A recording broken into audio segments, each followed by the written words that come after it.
अखेर भाजपाचे जिल्हा सरचिटणीस सीताराम भांगरे यांनी मागितली पत्रकारांची माफी।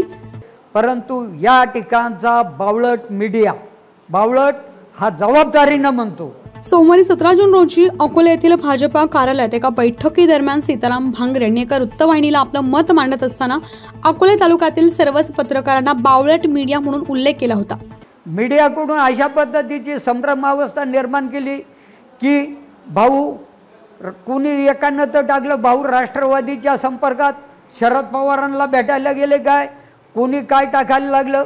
त्यांनी या ठिकाणी झाकण टाकण्याचं काम काही मीडियानं या ठिकाणी केलं। पहिला सदाशिव लोखंडेंचा पराभव झाल्यानंतर या तालुक्यामधला मीडिया आमदाराला विचारत होता की तुम्ही जर विधानसभेचे आमदार आहात तर तुम्ही एवढी मतं ह्या तालुक्यामध्ये कमी का पडली, ही मतं का कमी पडले, असे गावगावचे कार्यकर्ते सोशल मीडियावरून विचारत होते, सोशल मीडियावरून सांगत होते, काही पत्रकार मित्र विचारत होते। परंतु या ठिकाणचा बावळट मीडिया, बावळट हा जबाबदारीने म्हणतो, कारण माझे आयुष्य 50 वर्ष तालुक्याच्या राजकारणामध्ये गेले। परंतु या ठिकाणचा जो मीडिया आहे त्या मीडियानं ती बातमी काउंटर करण्यासाठी ही बातमी उठवली की वैभव भाऊ उद्याला कोणाच्या दारामध्ये लहामटेंना उमेदवारी मिळणार की वैभव भाऊंना उमेदवारी मिळणार। होय, मी सांगतो, हा काउंटर करण्यासाठी तुम्ही या ठिकाणी फेक मीडिया म्हणून ती बातमी चालवली आणि आमदार लहामटेंचं संरक्षण का त्यांना विचारणारी पब्लिक जाब का मतं कमी पडले हा कुठंतरी फिरवण्याचं काम किंवा ह्या मीडियापासून बाजूला करण्याचं काम या ठिकाणी मीडियानं केलंय, हे माझं त्या ठिकाणी म्हणणं आहे। हा नेरेटिव्ह पसरवायचं काम केलं। म्हणून पत्रकारांनी बाळशास्त्री जांभेकरांनी सांगितल्याप्रमाणे आपली पत्रकारिता दोन्ही बाजूच्या भूमिका समजावून घेऊन खरंच जर तो माणूस जाणार असेल तर अशा फेक न्यूज करण्याऐवजी करेक्ट न्यूज केल्या गेल्या पाहिजे, हे सुद्धा माझं पत्रकारांना आव्हान आहे। यावर सोमवारी पत्रकार संघटनेच्या अनेक व्हॉट्सअप ग्रुपवर भांगरे यांचा निषेध नोंदवत नाराजी व्यक्त करण्यात आली।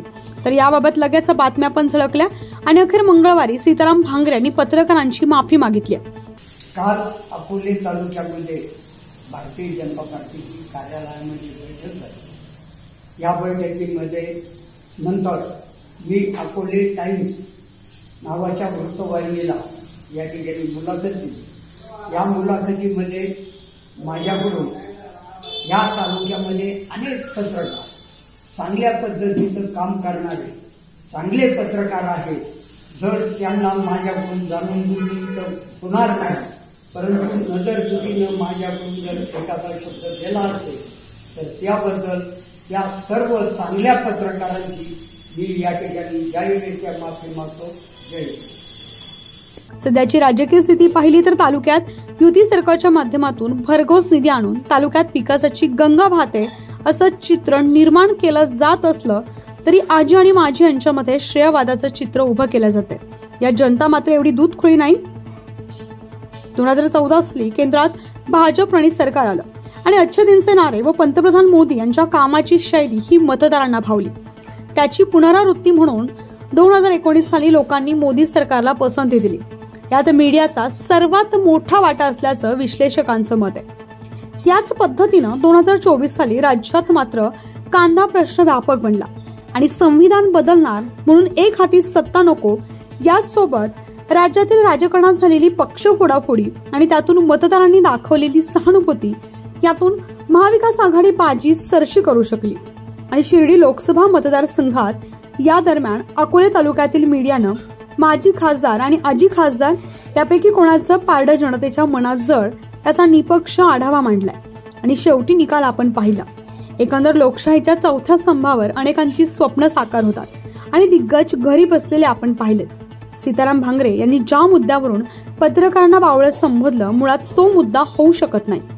लोकशाहीत पत्रकारांना प्रश्नार्थक बातम्या बनवण्याचा अधिकार आहे आणि ज्या पण पत्रकारांनी पिचड हे पवार गटाच्या वाटेवर अशा बातम्या बनवल्या त्यांनी पिचड गोटातील सूत्रांच्या आधारे बातमी बनवली असेल किंवा जर आपल्याला आक्षेप घ्यायचा होता तर आपल्याकडे 2 पर्याय होते, जे की आपण आपली बाजू मीडियासमोर ठेवू शकत होते किंवा त्यांना कायदेशीर मार्गाने आव्हान देता आलं असतं. अकोले आदिवासी तालुका असल्यानं त्यामुळे अजूनही बहुसंख्य मतदार सुशिक्षित नाही हे वास्तव असलं तरी सध्या सोशल मीडियावर अनेक पत्रकार आपल्या बातम्या पाठवत असतात आणि याच्या आधारे मतदार आपली भूमिका बजावत असतो. सीताराम भांगरे यांच्या बेताल वक्तव्यानं भविष्यात नुकसान होण्याची संभावना नाकारता येत नाही. उद्या कोणी उठून मीडियावर दादागिरीची भाषा करू शकतं. त्यामुळे राजकीय नेत्यांनी आपलं मत व्यक्त करताना पत्रकारांना टार्गेट न करता विकासाच्या मुद्द्यावर बोललं तर अधिक चांगलं होईल. आजही तालुक्यात पुरेसं पिण्याचं पाणी उपलब्ध नाही, लोकांच्या हाताला काम नाही. त्यामुळे नारायणगाव MIDC सुरू आहे. शिक्षणाची पुरेशी सोय नाही, आरोग्याच्या सुविधा अपुऱ्या आहेत. राजूर यासारख्या मध्यवर्ती ठिकाणी उपजिल्हा रुग्णालय हवं, पण आम्हाला त्याकडे लक्ष द्यायला वेळ नाही. सुरक्षेच्या दृष्टिकोनातून पोलीस प्रशासनाचं बळ कमी पडतंय, त्या कर्मचाऱ्यांवर प्रचंड ताण आहे. पर्यटन विकासाच्या गप्पा मारता आणि नाक्यावर दारूबंदी आणि गावांमध्ये अवैध धंदे बोकाले. ते कोणाच्या आशीर्वादानं फक्त विकासाच्या नावाखाली ठेकेदार मोठे होतात. याची कोण जबाबदारी घेईल का फक्त विकास कामा श्रेयवादाची लढाई यापुढे जनतेला पाहायला मिळेल हे येणारा काळ ठरवेल. वृत्तसंकलन सुराज्य मराठी, राजूर, अकोले.